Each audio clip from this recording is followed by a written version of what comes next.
You can't send the word Epstein in a TikTok message anymore, just the name. That single word. Try it, and you'll get an error message telling you it violates community guidelines.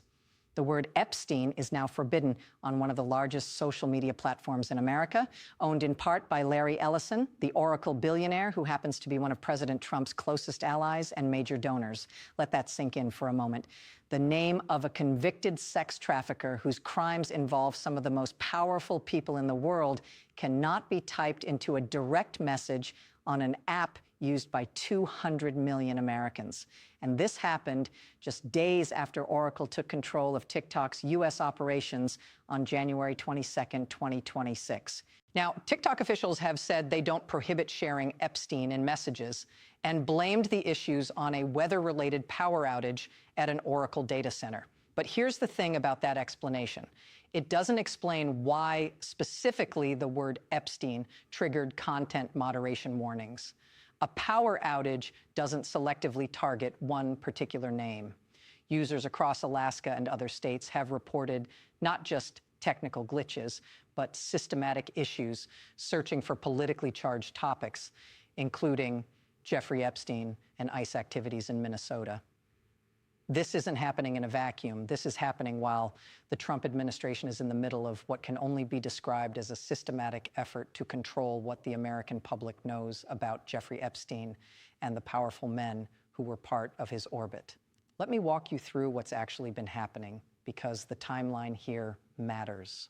On November 18th, 2025, the House of Representatives passed the Epstein Files Transparency Act in a 427-1 vote. The next day, the Senate passed it unanimously, and President Trump signed it into law. The law was clear. The Department of Justice had 30 days to release all files related to Jeffrey Epstein and Ghislaine Maxwell. Not some files, not heavily redacted files, all files. The deadline was December 19th, 2025. The Justice Department missed that deadline, and not by a little bit. On December 19th, they released a small batch of heavily redacted documents. Over 500 pages were completely blacked out. Less than a day after the release, 16 files disappeared from the public webpage without explanation. Some of the redactions were done so poorly that members of the public were able to recover blacked out content by manipulating the digital files, revealing information officials had intended to withhold. Then on December 24th, Christmas Eve, the Justice Department announced it had suddenly discovered more than 1 million additional documents and would need a few more weeks to review them. This was after department officials had suggested months earlier that they had undertaken a comprehensive review accounting for the vast universe of Epstein-related materials. As Senate Minority Leader Chuck Schumer said after that announcement, a Christmas Eve news dump of 1 million more files only proves what we already know. Trump is engaged in a massive cover-up. The question Americans deserve answered is simple. What are they hiding and why? By early January 2026, according to a DOJ letter to U.S. District Judge Paul Engelmeyer, less than 1% of the files had been publicly released. 1%. On January 30th, 2026, the Justice Department finally released what they called the final batch. Over 3 million pages of documents, 180,000 images, and 2,000 videos. Deputy Attorney General Todd Blanche announced that the DOJ was now in compliance with the Epstein Files Transparency Act, and that this would be the final release. But here's the problem with that claim. The Justice Department itself acknowledged that a total of over 6 million pages might qualify as files that would have to be released under the Act. They released about 3.5 million pages. That means approximately 2.5 million pages were withheld. Representative Khanna, one of the Democratic co-sponsors of the law, pointed this out immediately. The DOJ said it identified over 6 million potentially responsive pages, but is releasing only about 3.5 million after review and redactions. This raises questions as to why the rest are being withheld. Representative Thomas Massie, the Republican co-sponsor, was even more blunt. He posted on social media, DOJ did break the law by making illegal redactions and by missing the deadline. He later added, the biggest problem isn't that they're missing deadlines, it's what they're redacting. They're trying to pretend the Privacy Act overrides a law that explicitly says you can't withhold records to prevent embarrassment. Massie and Khanna, this bipartisan duo who shepherded this legislation through Congress, have now formally asked a federal judge to appoint a special master or independent monitor to ensure that all materials are released in compliance with the law. In their letter to Judge Paul Engelmeyer, they wrote, "Put simply, the DOJ cannot be trusted with making mandatory disclosures under the Act." Think about that. The two lawmakers who wrote the law requiring transparency are now telling a federal judge that the Justice Department cannot be trusted to follow the law they're legally required to follow. And Khanna has made clear what happens if the DOJ doesn't comply.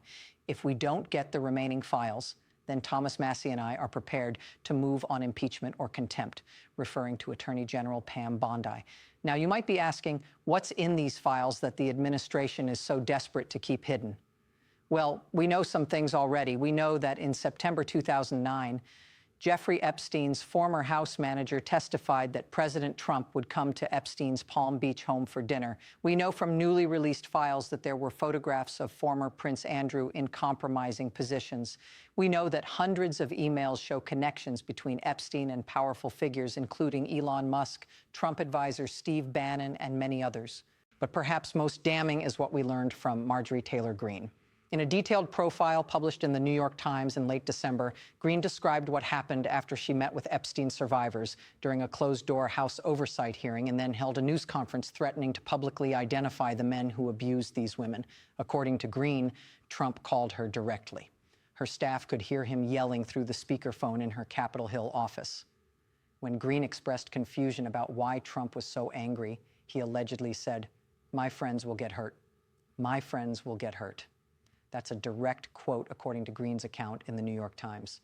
Not innocent people might be wrongly accused, not we need to protect the victims. My friends will get hurt.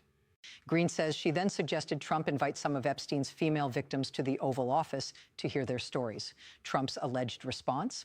They had done nothing to merit such an honor. That was the last conversation Greene says she had with the president. It was reportedly over the Epstein files that Greene, one of Trump's staunchest allies in Congress, broke with him entirely and ultimately resigned from Congress effective January 5th, 2026. The White House has dismissed Greene's account as petty bitterness, but they haven't actually denied the substance of what she said Trump told her. And this brings us back to the polls, because the American people are not buying what the administration is selling. A CNN poll from January 2026 found that only 6% of Americans said they're satisfied with what the federal government had released so far. Not 60%, not 16%, 6%. Nearly half of Republicans, 3/4 of independents, and 9 in 10 Democrats said the government was withholding information.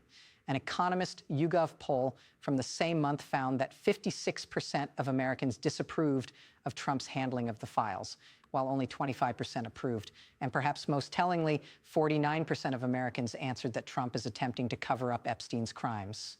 A group of 19 Epstein survivors issued a statement after the January 30th release saying, "This latest release of Jeffrey Epstein files is being sold as transparency, but what it actually does is expose survivors. Once again, survivors are having their names and identifying information exposed, while the men who abused us remain hidden and protected. That is outrageous. As survivors, we should never be the ones named, scrutinized, and re-traumatized while Epstein's enablers continue to benefit from secrecy. So the DOJ managed to fail to properly redact victim names while simultaneously over-redacting information about the powerful. That's not incompetence. That's a choice." Now let's talk about TikTok, because this is where the censorship becomes systematic. On January 22nd, 2026, TikTok's U.S. operations were transferred to TikTok USDS Joint Venture LLC, majority owned by Oracle, Silver Lake, and MGX, an AI firm based in the United Arab Emirates.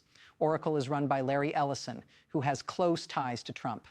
Almost immediately after the deal closed, users began reporting they couldn't send the word Epstein in direct messages. Videos about ICE raids and Minneapolis protests weren't loading. The hashtag TikTok censorship began trending. TikTok blamed technical issues from a power outage, but users nationwide experienced the same selective blocks on the same politically sensitive topics. Ellison's Oracle saw its stock value increase significantly after the deal was announced. Here's what we're looking at. The Trump administration is systematically suppressing information about Jeffrey Epstein across multiple fronts. They're violating a law Congress passed almost unanimously. They're missing deadlines repeatedly. They're over-redacting documents. They're withholding millions of pages of files. And now, on a social media platform partially owned by one of Trump's biggest allies and donors, you can't even type the name Epstein in a private message. This isn't about protecting victims. If it were, the DOJ wouldn't have accidentally released some victims' names while carefully redacting information about powerful men. This isn't about following proper legal procedures. If it were, they wouldn't be in open violation of federal law passed by Congress. This is about protecting powerful people. The president allegedly said it himself, according to Marjorie Taylor Greene. My friends will get hurt. The question for all of us is, what are we going to do about it? Because right now we have two members of Congress, one Democrat and one Republican, threatening to hold the Attorney General in contempt or move for impeachment if the full files aren't released. We have survivors of Epstein's abuse demanding real accountability. We have overwhelming public support for complete transparency. And we have an administration that keeps finding new ways to delay, obfuscate, and censor. The founders understood that transparency is essential to democracy. They understood that powerful people will always try to hide their misdeeds. That's why we have laws requiring disclosure. That's why we have a free press. That's why we have the First Amendment. What we're watching right now is a test of whether those protections still mean anything when the people being protected are friends of the president. And based on everything we've seen so far, the administration's answer appears to be they don't. The irony here is almost too much to bear. During the 2024 campaign, Trump amplified conspiracy theories about the Epstein files. He vowed to publicize information about the financier's crimes and ties to powerful people that he alleged was being systematically covered up by the government. He positioned himself as the truth teller who would finally expose what Washington was hiding. Now he's the one doing the hiding. This story isn't over. Massie and Khanna aren't backing down. The survivors aren't giving up their fight. And the American people, according to every poll we've seen, want answers.